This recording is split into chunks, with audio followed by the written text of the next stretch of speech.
Hello guys, welcome back to our channel come crazy with Khan sister. So आ गई हूँ मैं एक नए व्लॉग के साथ। तो आज भी मुझे शादी में जाना था अपने नेबर की। फिर यहाँ पे देखा मामू क्या ही कर रहे हैं पता नहीं, इनको इतनी ठंडी लगी तो इसके अंदर चले गए। तो हो गई हूँ मैं आज फिर से सबसे पहले जल्दी से रेडी। मैंने हल्का फुल्का मेकअप करके तुरंत भाई तैयार हो जाती हूँ।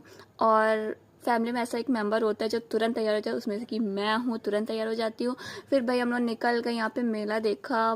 मेरा तो दिल यहीं पे आ गया, भाई रुक जाओ मेले, बट क्यों ना, जाना था पहले शादी में, तुम लोग वहाँ निकल गए।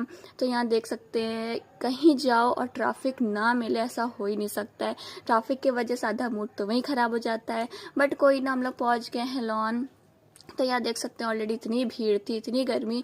तो यहाँ भी आप देखिए बारात आ चुकी है।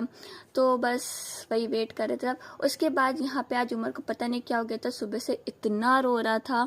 कोई ना, फिर यहाँ पे हम लोग खाने पीने लगे। यहाँ पे अपी तंगड़ी लेके बैठी हुई थी, हमेशा ही आपको खाती हुई दिखेगी। फिर यहाँ पे मैंने अपी से बोला भाई मेरी थोड़ी वीडियो शूट कर दो। तो अपी ने कहा यहाँ उमर मेरे पास था, हमने कहा भाई मैं ले लूँ। अपी लेते लेते थक गई है।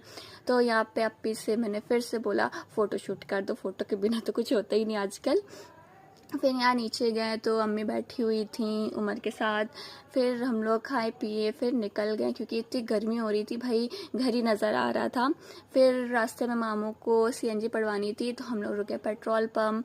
तो यहाँ पे मामू गाड़ी छोड़ के चले गए। मैंने अप्पी से बोला भाई मैं चलो कार। तो अप्पी ने कहा ऐसा है, मुझे अपनी जान बहुत प्यारी है, तुम निकल लो यहाँ से। तो कोई ना, बाद में चलाऊंगी कार। तो यहाँ पे ऑलरेडी इतनी ट्रैफिक लगी हुई थी कि क्या ही बताए, गाड़ियों की इतनी लंबी लाइन। तो मैंने कहा लाओ भाई वीडियो थोड़ी बना लूँ, चूड़ी उड़ी की बना लूँ। फिर यहाँ बैठे बैठे हम लोग को आधा घंटा हो गया, बट हम लोग का नंबर आया ही नहीं। उसके बाद जब नंबर आया, यहाँ पे पापा खड़े होकर देख रहे कब नंबर आता है। फिर हम लोग का काम हो गया यहाँ पे। फिर हम लोग निकल गए घर के लिए। फिर रास्ते में जाते जाते आइसक्रीम दिखी, तो पापा से मेरी फरमाइश थी भाई आइसक्रीम खिला दीजिए। तो यहाँ पे पापा ने कहा चलो ठीक है। फिर यहाँ पे हम लोग आइसक्रीम ले रहे हैं, और आइसक्रीम वाले को इतना कंफ्यूज कर दिया, ये वाली आइसक्रीम वो वाली आइसक्रीम, बेचारे परेशान हो गए हम लोग से। तो यहाँ पे हम लोग ने भैया चॉइस कर लिया, अपनी आइसक्रीम ले लिया आइसक्रीम। उसके बाद फिर ख़त्म यहाँ पे वीडियो हमारी। तो मिलते हैं नेक्स्ट वीडियो में, तब तक के लिए बाय बाय।